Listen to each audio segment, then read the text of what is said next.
So here's Callum. Callum's an ambassador for the junior basketball club. So Callum, using the inner circle model and using the ICE strategy, which is an idea, concern and example, how do you think that's benefited you as a young leader? Of course, well, as someone who's played all the way through our junior teams, I've come up from under 14s and now here I am playing 18s and played men's as well.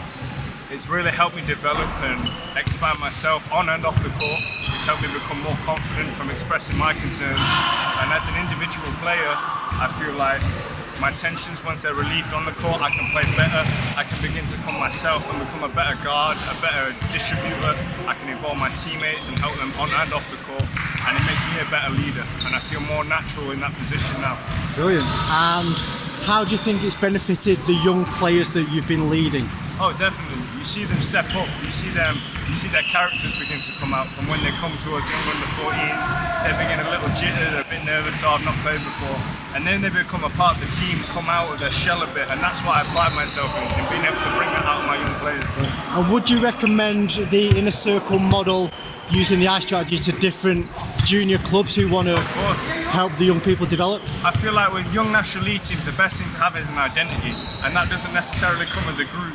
It comes from individual players being a part of that group. So for me personally, once they start to build chemistry, that comes from being through the ICE model, of being able to express themselves as a part of this. So now you know how the inner circle model works using the ICE strategy. Can you see how it could benefit other junior sports? I feel like one of the most important aspects of sport that people neglect most of the time is the cognitive aspect, and how not necessarily stress management but focus and having that concerns off your mind is a big aspect of sport, especially in basketball, but that transfers across all sports. Helping relieve aggression and any stress management tactics, they're going to be key and essential to performing well as a team. There are so many times, especially footballers, they don't find their voice till they're older, and if we can help progress that and intervene at an earlier stage and build them up, we're going to start pumping out and becoming more confident players. And that's essentially in any sport, really. And what message could you say to those coaches or young leaders who want to improve not only themselves but the players around them? I'd say the most important thing for a coach is player-coach interaction.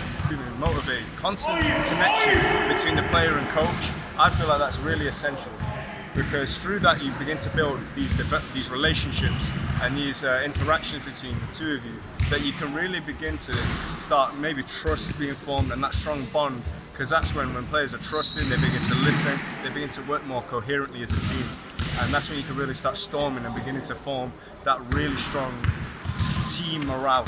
And I really think that's essential. And how does the inner circle model and the ICE strategy support everything you've just said? Once you become that strong, secure base for the players to build yourselves around, if they see you not necessarily as a role model, but if they see you as an outlet, they can become really suited to the environment they're in. And once they become more natural, that's when you really get them to develop.